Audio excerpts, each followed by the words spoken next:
Hey guys, ആവേശം ആവേശം എന്ന് പറയുന്നത് ബേസിക്കലി ഒരു 3 യങ്സ്റ്റേഴ്സിന്റെ ഒരു കോളേജിൽ കയറുമ്പോൾ ഉള്ള ഒരു കഥയാണ്. കോളേജിൽ അവരും സീനിയേഴ്സ് ഒക്കെ ആയിട്ട് തമ്മിൽ ഇത് ചെയ്യുന്ന ഒരു ഇന്ററാക്ഷനിന്റെ ബേസിസിൽ തുടങ്ങി ഇത് ചെയ്ത് കറങ്ങി തിരിഞ്ഞ് അവരുടെ ലൈഫിനെ ഫോക്കസ് ചെയ്യുന്ന ഒരു കഥയായിട്ട് വേണമെന്നുണ്ടെങ്കിൽ നമുക്ക് പറയാം. സോ ആ 3 യങ്സ്റ്റേഴ്സ് ആയിട്ട് വരുന്നത് ഒന്ന് അജു, ബിബി, ശാന്തൻ എന്ന് പറയുന്ന 3 പേരാണ്. അപ്പോൾ ഈ അജു എന്ന് പറഞ്ഞ ക്യാരക്ടറിനെ അവതരിപ്പിക്കുന്ന ഹിപ്സ്റ്ററും ഈ ഒരു അജു, ബിബി, ശാന്തൻ 3 പേര് കണ്ടുമുട്ടുന്ന ഒരാളായിട്ടാണ് നമ്മുടെ രംഗൻ അഥവാ പുഷ്പമട്ടെ നമ്മുടെ ഫഹദ് ഫാസിലിനെ അവതരിപ്പിച്ചേക്കണത്. ആൻഡ് ഫഹദ് ഫാസിലിന്റെ അഭിനയം എന്ന് വെച്ച് കഴിഞ്ഞാൽ എപ്പോഴും നമ്മളെ വിസ്മയിപ്പിക്കുന്നത്, നമുക്ക് പുതിയതായിട്ട് എന്തെങ്കിലും സംഭവങ്ങളായിരിക്കും എപ്പോഴും കൊണ്ടുവരുന്നത്. ആൻഡ് ഇതും ഒരു എക്സ്ട്രീം ക്യാരക്ടറാണ് ആൻഡ് സൂപ്പർബ് എന്ന് വേണമെങ്കിൽ പറയാം. ആ ഒരു ചിലർക്ക് ഓവർ ആക്ടിങ് പോലെ ഫീൽ ചെയ്യും, പക്ഷേ ആ ഒരു ക്യാരക്ടർ എങ്ങനെയാണ് എന്നുള്ളത് മനസ്സിലാക്കുന്ന ഒരാൾക്ക് സൂപ്പർബായിട്ടാണെന്നുണ്ടെങ്കിൽ പറയാം. ആൻഡ് കാസ്റ്റിങ്ങും അടിപൊളിയാണ്. നമ്മുടെ അവരുടെ അഭിനയവും ഓവറോൾ ആ ഒരു സ്റ്റോറി ലൈൻ സൂപ്പറാണ്. ആൻഡ് ആബ്സല്യൂട്ട്ലി ഡയറക്ടറിന്റെ കേസ് പറയുമ്പോൾ നമ്മുടെ രോമാഞ്ചത്തിന്റെ അതേ ഡയറക്ടറാണ്, ജിത്തു മാധവൻ എന്ന് പറഞ്ഞ ഒരു ഡയറക്ടറാണ് ഈ ഒരു മൂവിയും ഡയറക്ട് ചെയ്തേക്കുന്നത്. സോ അതിന്റെ ഒരു മികവും കാണാനുണ്ട്.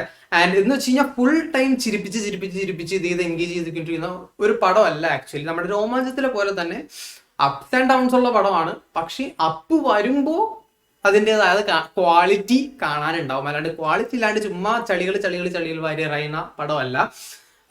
And college life, college related ആയിട്ടുള്ള കാര്യങ്ങൾ, ഐറ്റംസ് ഒക്കെ കാണാൻ താല്പര്യമുള്ളവര്, അങ്ങനത്തെ പിള്ളേരുടെ ഒരു ലൈഫ് സ്റ്റൈലൊക്കെ ആയിട്ട് കാണാൻ താല്പര്യമുള്ളവരാണെന്നുണ്ടെങ്കിൽ ഈ ഒരു പടം സൂപ്പറായിട്ട് ഫീൽ ചെയ്യും.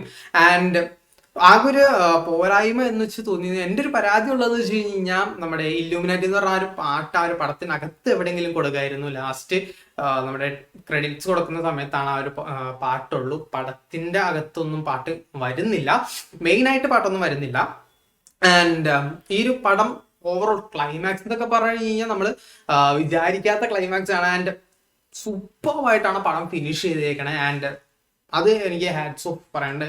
ആ ഒരു സ്റ്റോറി സൂപ്പറായിട്ട് ഇഷ്ടപ്പെട്ടു. ആൻഡ് എല്ലാവർക്കും ഇഷ്ടപ്പെടണമെന്നില്ല, കാരണം എന്താണെന്ന് വെച്ച് കഴിഞ്ഞാൽ ഇടക്ക് ലൈക്ക് സെക്കൻഡ് ഹാഫ് തുടങ്ങണ ആ ഒരു ടൈമിൽ ചെറിയൊരു ലാഗ് ഫീൽ ചെയ്തു. എനിക്ക് ചെറുതായിട്ടൊരു ലാഗ് ഫീൽ ചെയ്തു. ബട്ട് ആ ഒരു ലാഗ് ലാസ്റ്റ് എൻഡിങ് കഴിയുമ്പോഴത്തേക്കും ആ ഒരു ഇതിനകത്ത്, കാരണം എന്താണെന്ന് വെച്ചാൽ എനിക്ക് ലാസ്റ്റ് എന്ത് നടക്കുന്നു എന്നുള്ള ആകാംക്ഷ കൊണ്ട് പെട്ടെന്ന് വരാത്തത് കൊണ്ടായിരിക്കും. ലാസ്റ്റ് എന്താ വന്നെ പെട്ടെന്ന് കാണാൻ പറ്റാത്തത് കൊണ്ടായിരിക്കും. ഇപ്പൊ ഈ പിള്ളേരുടെ കേസ് അറിയാൻ പാടില്ലാത്തവരാണെന്നുണ്ടെങ്കിൽ ഇനിയിപ്പോ ഫഹദ് ഫാസിൽ ആ ഒരു ക്യാരക്ടർ രംഗ എന്ന് പറയുന്ന ക്യാരക്ടർ നോക്കാം. പുള്ളി എന്ന് പറയുമ്പോൾ ഒരു സൈക്കോ എന്നുള്ള ആ ഒരു ഇതിനകത്ത് ലൈക്ക് വേദനിക്കുന്ന കോടീശ്വരൻ എന്ന് പറയില്ലേ, ആ ഒരു സെയിം സ്കീമാണ്. സ്നേഹിക്കാൻ ആരുമില്ല എന്നൊക്കെ പറഞ്ഞിട്ടുള്ള അങ്ങനത്തെ ആ ഒരു മൈൻഡിലുള്ള ഇതാണ്. ആൻഡ് സൂപ്പർ ക്യാരക്ടറാണ്. ഞാൻ അധികം പറഞ്ഞു കഴിഞ്ഞാൽ പടം നിങ്ങൾക്ക് ചിലപ്പോൾ സ്പോയിലായി പോകും, അതുകൊണ്ടാണ് പറയാത്തത്. നിങ്ങൾ ഡെഫിനറ്റ്ലി കണ്ടു നോക്കേണ്ട ഒരു പടമാണ്. ആൻഡ് ഇത് നിങ്ങൾ തിയേറ്ററിൽ എക്സ്പീരിയൻസ് ചെയ്യേണ്ട ഒരു പടമാണെന്ന് വേണമെങ്കിൽ പറയാം. കാരണം എന്ന് വെച്ച് കഴിഞ്ഞാൽ ക്രൗഡിൻ്റെ ഒപ്പം ഇരുന്ന് ആ ഒരു തമാശകൾ ബാക്കിയുള്ളവർ ചിരിക്കണതിൻ്റെ ഒപ്പം ആ ഒരു ഇത് എൻജോയ് ചെയ്ത് അങ്ങനെ കാണേണ്ട ഒരു പടമായിട്ട് എനിക്ക് ഫീൽ ചെയ്തു. അല്ലാതെ നമ്മൾ OTT ഇറങ്ങി അഥവാ പ്രിന്റ് എടുത്ത് കാണൽ അങ്ങനത്തെ സംഭവങ്ങളൊന്നും ചെയ്യാതെ നിങ്ങൾ മാക്സിമം തിയേറ്ററിൽ പോയി ക്രൗഡ് ആയിട്ട് കാണാനുള്ള ആ ഒരു എക്സ്പീരിയൻസ് നിങ്ങൾ ചെയ്ത് നോക്കാം. സൂപ്പർ എക്സ്പീരിയൻസ് ആയിരിക്കും.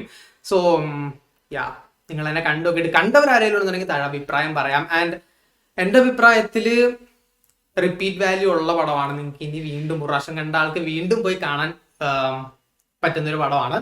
കണ്ടുനോക്കാം, നിങ്ങളുടെ അഭിപ്രായം താഴെ പറയാം. അതെങ്കിൽ ലെങ്ത് ആക്കി ബോറടിക്കുന്നില്ല. By.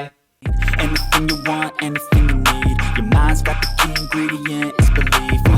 They deceive with the negativity, but I just slide right by that energy.